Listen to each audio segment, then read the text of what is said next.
Olá, bem-vindos à nossa conversa de hoje.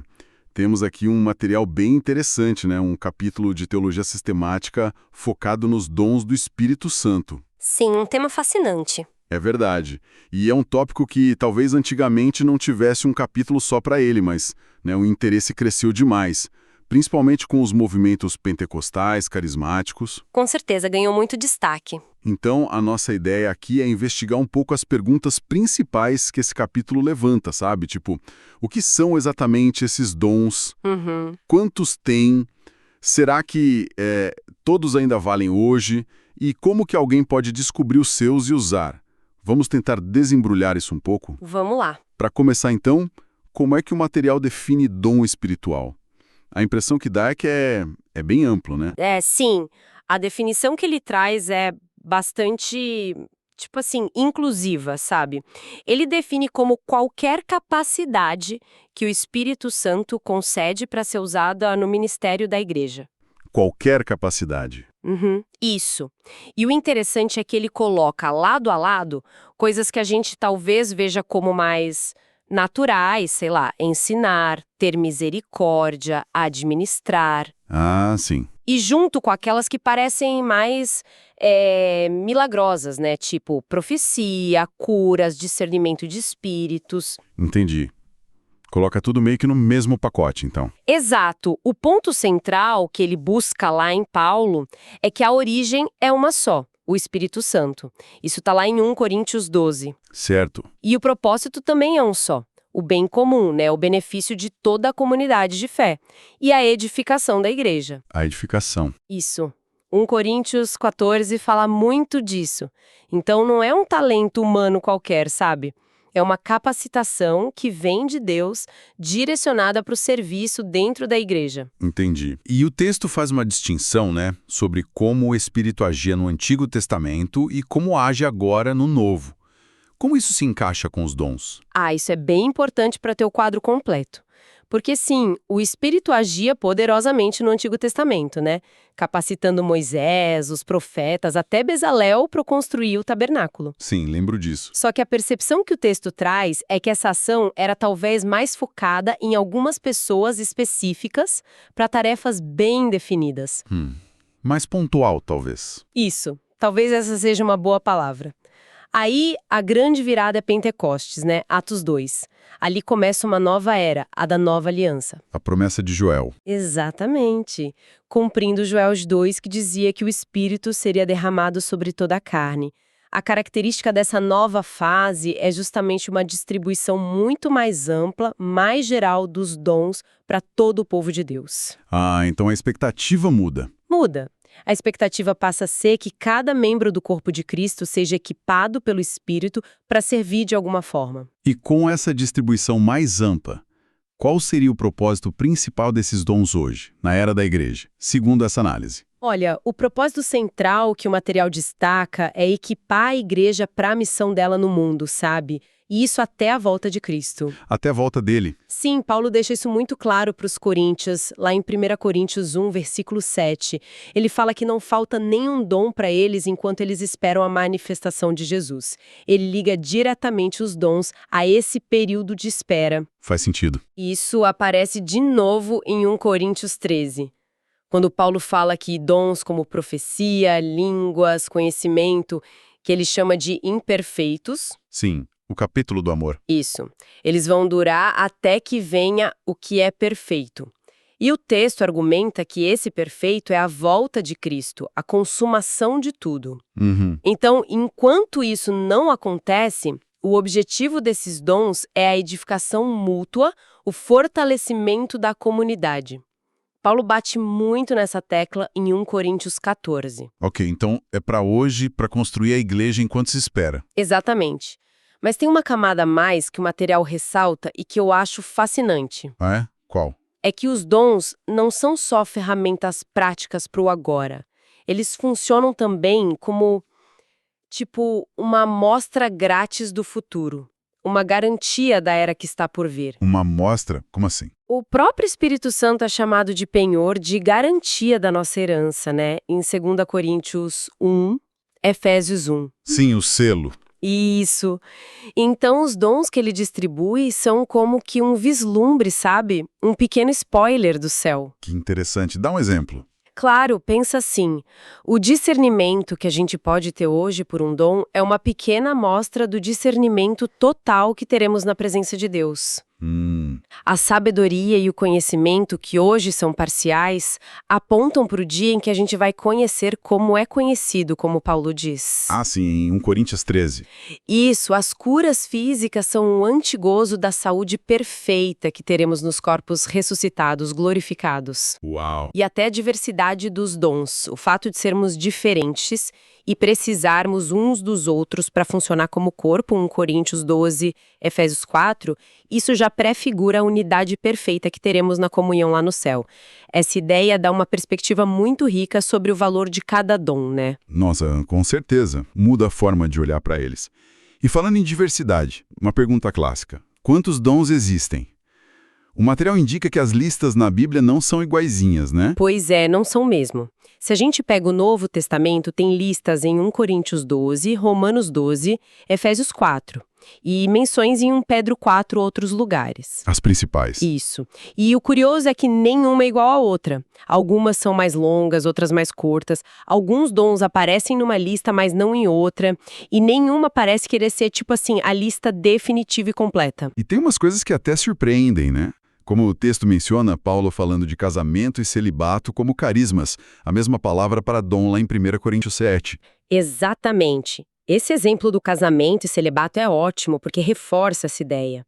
Os autores bíblicos não estavam tentando criar um catálogo fechado. Eles davam exemplos importantes para o contexto das igrejas, para quem escreviam. Entendi. A gente vê até sobreposições, né? O dom de administrações em Coríntios parece muito com o de presidir ou liderança em Romanos. E às vezes lista a ação, tipo profecia, outras vezes a pessoa, profeta. Então, responder quantos dons existem é meio complicado. Depende de como a gente agrupa. Poderia reduzir a 2 categorias gigantes, como talvez 1 Pedro 4 sugira: dons de falar e dons de servir. Ah, sim. Incrível variedade. É um reflexo do que Pedro chama de graça multiforme de Deus. A palavra grega ali é poikilos, algo variado, diverso, colorido. Graça multiforme. Gostei disso. É lindo, né? E a implicação prática disso é gigante. Significa que a gente precisa valorizar dons que são diferentes dos nossos. A igreja é para ser um mosaico. Um corpo, como Paulo diz. Exatamente. A imagem do corpo em 1 Coríntios 12 é perfeita para isso. A diversidade não é um problema, é o plano.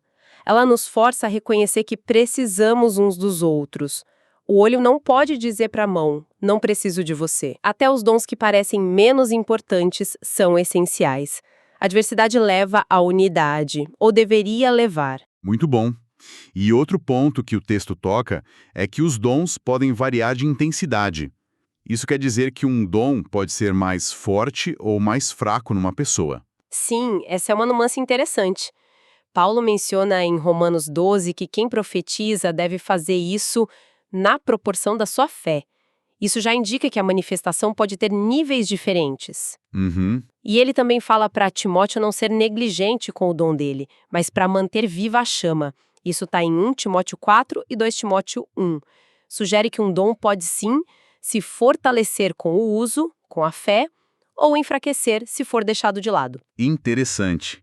Mas aí fica a pergunta: qual o nível mínimo para algo ser considerado um dom espiritual? Tem uma linha divisória? Olha, a Bíblia não dá um termômetro para a gente medir isso, né? Não tem uma escala. Mas a ideia geral que passa é que para ser um dom, no sentido que Paulo usa, a capacidade precisa ser eficaz, precisa realmente beneficiar a igreja, edificar o pessoal. Servir para o bem comum que você falou antes? Isso, 1 Coríntios 14, 1 Pedro 4. E é importante lembrar o que Paulo diz logo depois da lista de dons em 1 Coríntios 12. Por acaso são todos apóstolos? São todos profetas? São todos mestres? A resposta é implícita, é não. Nem todo mundo tem todos os dons. Certo. E o material faz uma distinção que eu acho bem útil entre um dom espiritual específico, dado a algumas pessoas, e habilidades ou responsabilidades que são gerais para todo cristão. Ah, explica melhor isso. Por exemplo, nem todo crente tem o dom de ensino, aquela capacidade especial de explicar as escrituras com clareza e profundidade. Mas todo crente pode e deve, em algum nível, ensinar os filhos, um amigo, um novo convertido. Entendi. Uma coisa é o dom, outra é a tarefa geral. Exato. Outro exemplo. Nem todo mundo tem o dom de evangelista, aquela paixão e facilidade para levar pessoas a Cristo. Mas todo cristão é chamado a ser testemunha, a compartilhar a fé. Faz sentido. E com cura? Mesma coisa. Nem todos têm dons de cura, como Paulo menciona no plural, mas todos nós somos instruídos a orar pelos enfermos, como Tiago ensina. E dá para pensar até na profecia, entendendo como relatar algo que Deus traz à mente para o bem de alguém. Talvez nem todos tenham isso como um dom regular, constante. Mas, poxa, quantos cristãos já não tiveram aquela experiência de sentir um impulso forte para orar por alguém, ou mandar uma mensagem, e depois descobrir que era exatamente o que a pessoa precisava? Sim, isso acontece bastante. Então, isso pode ser visto como um análogo, talvez menos intenso, do dom profético. Essa perspectiva ajuda a tirar um pouco o mistério, sabe? Mostra que muitos dons são intensificações de experiências espirituais que podem ser mais comuns do que a gente pensa. Gostei dessa forma de ver. Desmistifica mesmo. E quanto a descobrir os dons? Ou até buscar? O que o material sugere sobre isso? Olha, é curioso que o Novo Testamento, muitas vezes, parece que parte do princípio que as pessoas já sabiam quais dons tinham. É mesmo? Sim. Em Romanos 12 ou 1 Pedro 4, Paulo e Pedro dão instruções sobre como usar os dons que as pessoas têm. Não ficam explicando muito como descobrir. O que isso sugere? Talvez sugira que numa comunidade ativa, onde as pessoas estão servindo, se envolvendo, os dons tendem a aparecer e ser reconhecidos mais naturalmente. Se tem muita gente perdida, sem saber o que fazer, talvez falte oportunidade, espaço para exercitar. Pode ser. Mas, além de descobrir, tem sim uma instrução clara para buscar os dons. Paulo fala em 1 Coríntios 12, 14, para buscar os melhores dons, os mais excelentes. E o que seriam esses melhores? Os mais espetaculares? Não necessariamente. Paulo mesmo explica em 1 Coríntios 14. Os melhores são aqueles que mais edificam a igreja. O critério é a utilidade para o corpo de Cristo. Ah, o foco é a comunidade. Sempre. A busca tem que ser motivada pelo desejo de ser mais útil, de servir melhor, não de aparecer. E como fazer isso na prática? Como buscar? O capítulo aponta alguns caminhos que a gente vê na Bíblia. Primeiro, pedir a Deus. Se Paulo diz para quem fala em línguas orar para poder interpretar e Tiago diz para pedir sabedoria, parece lógico que a gente pode pedir os dons, que edificam, né? Sim, faz sentido. Segundo, checar a motivação. Tem que ser o amor, o desejo de servir. Lembrar sempre de 1 Coríntios 13, que vem bem no meio da discussão sobre dons, e evitar a atitude errada tipo a de Simão, o mago, lá em Atos 8, que queria comprar o poder. Tá, é certo, a motivação é chave. Terceiro, procurar oportunidades para experimentar. Se alguém acha que tem um dom ou deseja ter, precisa buscar jeitos de colocar em prática, talvez com supervisão, para ver se confirma.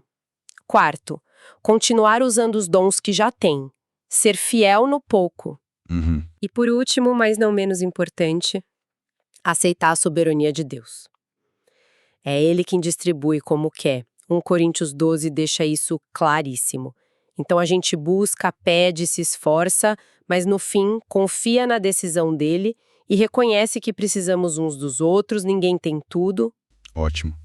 Um equilíbrio importante aí. Bom, e isso tudo nos leva para uma área que historicamente sempre deu o que falar, né?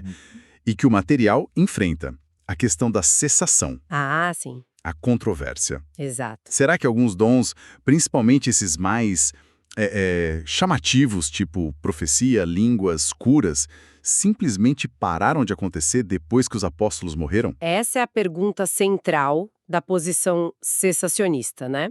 A ideia de que alguns dons eram temporários, serviram para autenticar os apóstolos, lançar a igreja e depois cessaram. E do outro lado? O outro lado tem os continuistas. Aí entram muitos pentecostais carismáticos que dizem que não, que todos os dons listados na Bíblia continuam válidos e ativos hoje e devem ser buscados.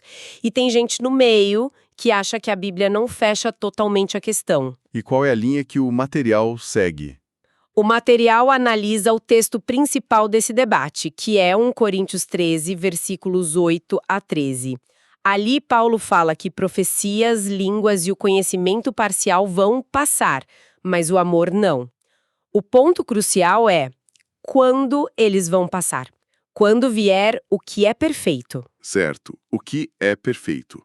O que seria isso? A análise do texto argumenta fortemente que o perfeito se refere à volta de Cristo. Não ao fechamento do cânon da Bíblia? Exato. A interpretação de que seria o cânon é uma possibilidade, mas o texto argumenta que o contexto de 1 Coríntios 13 aponta mais para a volta de Cristo, principalmente pelo que Paulo diz logo depois, no versículo 12.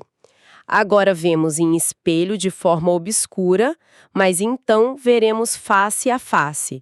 Agora conheço em parte, então conhecerei como sou conhecido. Face a face. Essa expressão ver face a face é usada na Bíblia para descrever a experiência direta, plena com Deus. Algo que só vai acontecer na eternidade.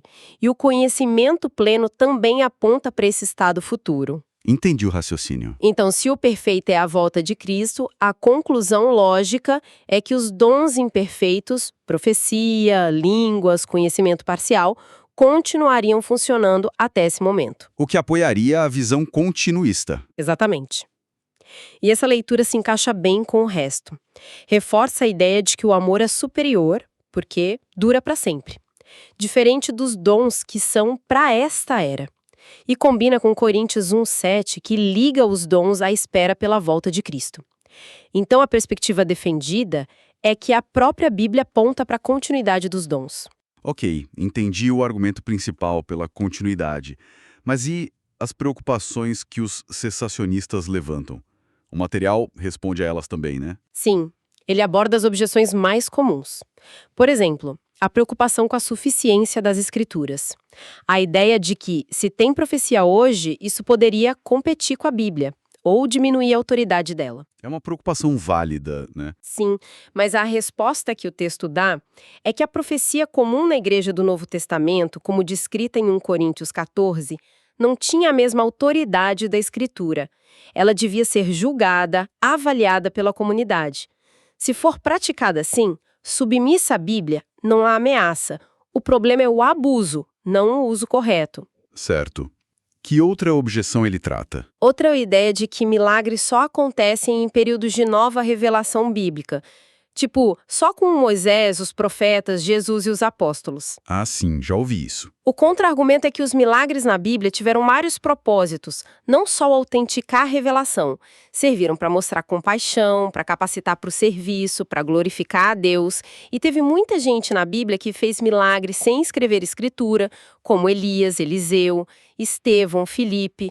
Além disso, Paulo e Tiago falam de curas e milagres como algo esperado nas igrejas locais. Entendi. E sobre o risco de desequilíbrio? Igrejas que focam muito nesses dons e esquecem o resto. Essa preocupação também é abordada. A resposta é que o risco de desequilíbrio existe em qualquer ênfase, né? Uma igreja pode focar tanto em estudo que esquece a prática, por exemplo. O critério não pode ser só o medo do erro, mas sim a fidelidade à Bíblia e a busca por equilíbrio e pelas salvaguardas que a própria Escritura dá. E na prática, não dá para dizer que igrejas que creem na continuidade são necessariamente mais fracas em doutrina ou amor, por exemplo. Faz sentido. E tem uma observação final no texto sobre isso que eu achei bem legal, sobre a gente precisar uns dos outros.